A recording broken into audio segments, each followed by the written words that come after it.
மேகதாது அணை விவகாரம் குறித்து ஆலோசனைப்பட்டதாக தகவல் வெளியாக இருக்கு.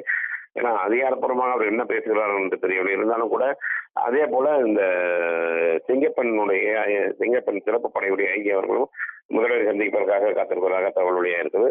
அது முக்கியமாக பார்க்கப்படும் இந்த அமைச்சர் இருவருடனே முக்கிய ஆலோசனை என்னவென்றால், தொடர்ந்து சட்ட ஒழுங்கு பிரச்சனை ஒருவரும் இருந்தாலும் கூட இந்த மேகதாது அணை விவகாரம் பெரிய பிரச்சனையாக கொண்டிருப்பதாக தான் பார்க்கப்படுகிறது. என்றால் மேகதாதுவில் அணை கட்டும் புதிய விரிவான திட்டத்தை மத்தியிடம் வழங்கப் போவதாக கர்நாடக மாநில துணை முதல்வர் டி.கே. சிவகுமார் சொல்லியிருப்பது தொடர்ந்து கடுமையான விமர்சனங்கள் மற்ற எதிர்கட்சியினர் தெரிவிச்சிருக்க சூழல்ல தற்போது இதற்கு தமிழக அரசு நடவடிக்கை எடுப்பது எந்த மாதிரியான நடவடிக்கை எடுக்க போறோம் என்பது இந்த ஆலோசனை தெரிய வரும். ஏன்னா ஒவ்வொரு முறையுமே மேகதாது பொறுத்தவரை அந்த அணை கட்டும் பிரச்சனை பெரிய விவகாரமாக மாறிக்கொண்டே வருகிறது.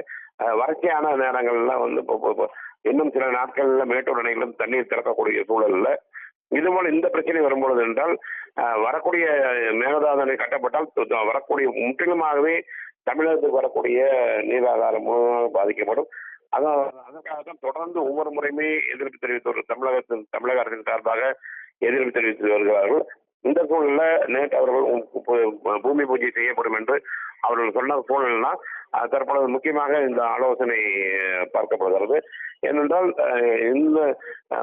இப்பொழுது தமிழக அரசை பொறுத்த வரைக்கும் இவர்கள் கூட்டணியில் காங்கிரஸ் கட்சி இருக்கிறது.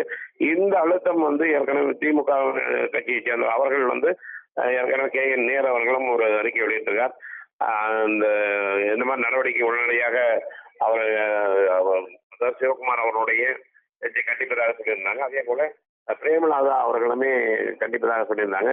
இந்த சூழல்ல தான் காங்கிரஸ் கூட இருக்கும்போது ஏதாவது பண்ணணும். நீங்க தமிழக அரசு என்ன முடிவு எடுக்க போகுதுன்னு தெரியும். அதற்கான ஆலோசனை கூட்டமாக பார்க்கப்படுது. முக்கியமாக என்ன ஆலோசனை இந்த மாதிரி இதுக்கு மேகதாது பற்றி எந்த நிலைப்பாடு எடுக்கணும், எப்போ உடனடியாகவே மத்திய அரசை சந்திக்கக்கூடிய ஒரு சூழல் நிலவும் அதுக்கான ஆலோசனையா இருக்கும். அதே போல தொடர்ந்து சட்ட ஒழுங்கு குழந்தைகளுடைய பாலியல் வன்கொடுமை அதிகரித்து வருகிறது. ஏனென்றால் சூலூர் பிரச்சனை முடிவதற்குள்ளாவே மரக்காணத்தில் ஒரு சிறுமி பாலியல் வன்கொடுமை செய்யப்பட்டது பெரும் தாக்கத்தை ஏற்படுத்தியிருக்கிறது.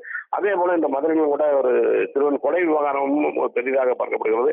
எனவே தொடர்ந்து சட்ட ஒழுங்கு கேள்விக்குறியாக உள்ளதாக மற்ற அனைத்து கட்சியினருமே பாரதிய ஜனதா கட்சியாகட்டும், அதிமுக ஆகட்டும், திமுக ஆகட்டும், தேமுதிக ஆகட்டும் அனைவருமே ஒரு குற்றச்சாட்டை வைக்கக்கூடிய சூழல்ல எந்த மாதிரி நடவடிக்கைகள் அதிகாரிகள் நடவடிக்கை எடுக்க வேண்டும் என்பதற்கான ஒரு முக்கியமான ஆலோசனைகள் தற்பொழுது அமைச்சர்களுடன் செய்துள்ளார்.